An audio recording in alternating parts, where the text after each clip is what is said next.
Hello, welcome to another show, The Extra Point. Now, today I'm going to be discussing if Arsenal need a striker, and you're probably thinking, well, duh, of course they need a striker. But I'm going to get into the statistics from last season and this season to see if Arsenal really do need a striker.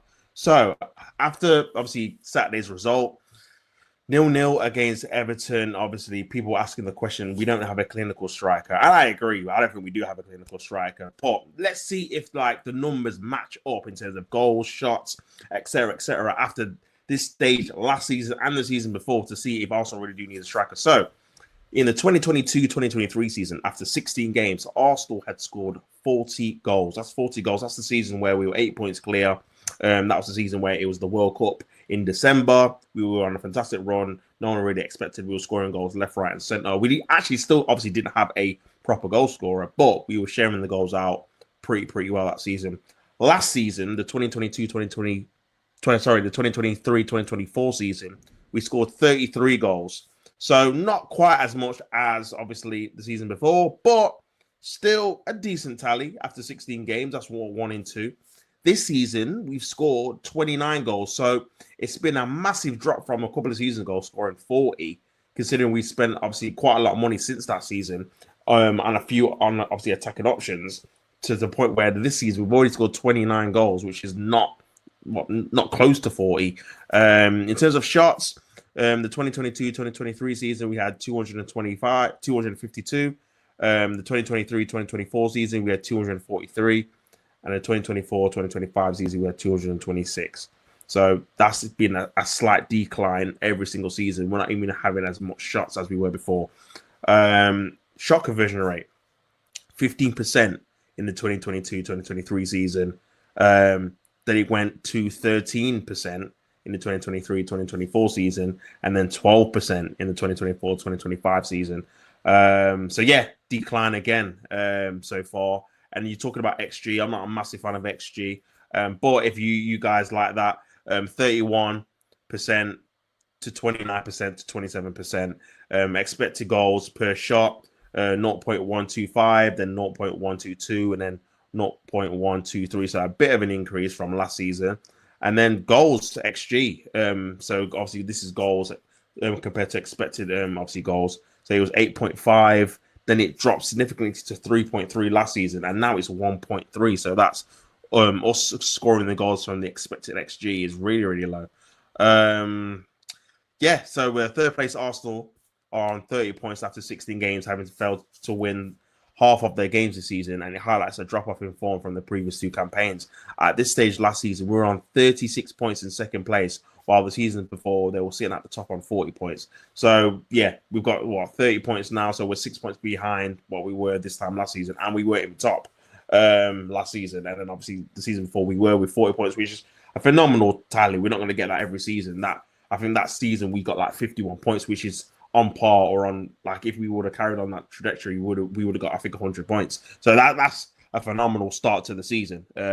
So you're not going to do that every single time, but I did say, I think in the preview of one of the games, that I expect us to be on like 34, 35 points now. So we are like 5 or 6 points behind that where we should be, in my opinion.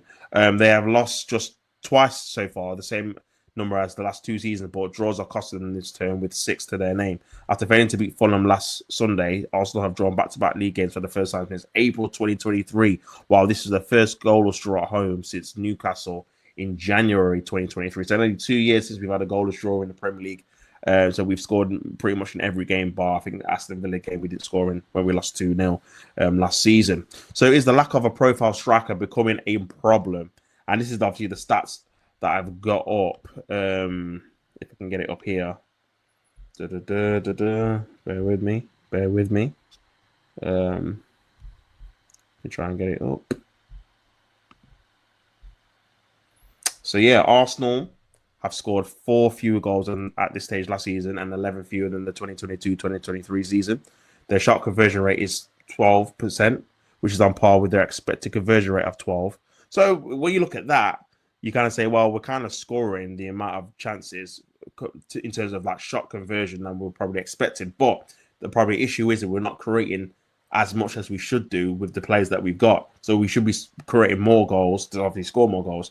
They have scored as many as non-penalty goals after 16 games this season as they did last season, 27, but have won 4 fewer penalties. Obviously, you can't really rely on scoring penalties if you don't get them every single season. I do think we got quite a few last year. I mean, it might be double figures if I'm mistaken after the whole of last season. But this season, obviously, we've got a few less penalties, obviously, to score. The Gunners have taken 13 fewer shots than they had at this stage last term. So again, this is what I just said, obviously, a couple of minutes ago, in terms of we need to be shooting more. We need to be creating more chances to be in shooting positions more. And then after that, we can then obviously go from there. Their current expected goals, XG, is 27.7 compared to 29.7 after 16 games last season and 31.53 at the same stage 2 years ago. So that was, it's been quite a big drop there. Nearly 5 XG. We're missing from a couple of seasons ago. Also have found the net 29 times this season, but the division's better sides usually overperform their XG because they have better players at their disposal. By the way of contrast, Arsenal side outperformed their XG by 3 goals last season and by 8.5 goals the 2022-2023 season. And yeah, that's definitely right. I remember Saka scoring a few, the one at Leeds where he wasn't really expected to score from there because it was an acute angle. Martinelli, I think, scored in that season against West Ham. An acute angle, went near post. So yeah, I remember that season we were scoring, the wingers were scoring, and Odegaard was scoring a few as well. At angles and at positions where expectedly weren't expected probably to score from that position, but they managed to put those chances away, and we're not really getting those kind of goals this season. We got a few at Forest, Partey, and obviously Saka scored a really good goal, but you're not going to get that every game. So I do think overall we need to create more chances, more volume of chances, and then we can try and score from there. Over the 27 goals, excluding penalties, they have scored during the Premier League season this season. 9 of them have come from set pieces, which is a 33% of their overall tally. Again, it's a third. We're scoring a third from set pieces, which for me is a bit too much. Even though it's a great weapon to have, and I'm lauding obviously the set piece coach because he's doing his job with scoring from quite a lot of set pieces. But the issue is that's becoming one of our only weapons now. We're relying on it too much. I think we do need to, like I said before, freshen up that left-hand side and try and work from there. So Arsenal finishing is down in terms of overall performing XG, which top striker could help, but with their creativity, it's in terms of the amount of shots they're creating is also down. You could also argue, though, a striker could help with that in terms of greater movement, anticipation, helping getting the chances, which others wouldn't. There's obviously a graph here as well in terms of could Arsenal use a different tool in the box? Proportion of goals since the start of last season. It's got Saka at 18%, Havertz 15%, Trossard 12%, Odegaard 7%, Martinelli 7%, and other 39.4%. So that's probably Gabriel, Saliba, all those kind of guys that chip in, Partey, chip in with 1 or 2. But yeah, you're looking at that, and to be honest with you, you're thinking even Havertz is our main striker, or been our main striker for nearly a year now. His percentage of goals probably should be a bit more. 15% is quite low. And even Martinelli's and Trossard between them, 12 and 7, have just got more than Saka on his own with 18. So yeah, that just shows you that left-hand side. He's not efficient, or the striker. I mean, Saka shouldn't be the most, to be honest with you. He should be our main striker. But it just shows you how reliant we are on him, and then all the other players combining for a 40. I think it just shows that we haven't got that clinical gunman. That's probably if you look at Manchester City and Haaland probably has 50% of the goals, which can be a good and bad thing, because then if he stops scoring, then obviously you're not got any kind of backup in terms of having someone else that can chip in with the goals. But it does come in handy when you need to rely on someone and they do deliver on a consistent basis. So So yeah, I do think that can be a caveat and a good thing, to be honest. But yeah, that's my thoughts on do Arsenal need a striker? The glaring observation and based off the statistics that I've just read out is yes, we do need a striker. We will get one in January. I don't know. I'm not too sure. Maybe we will. Maybe we won't.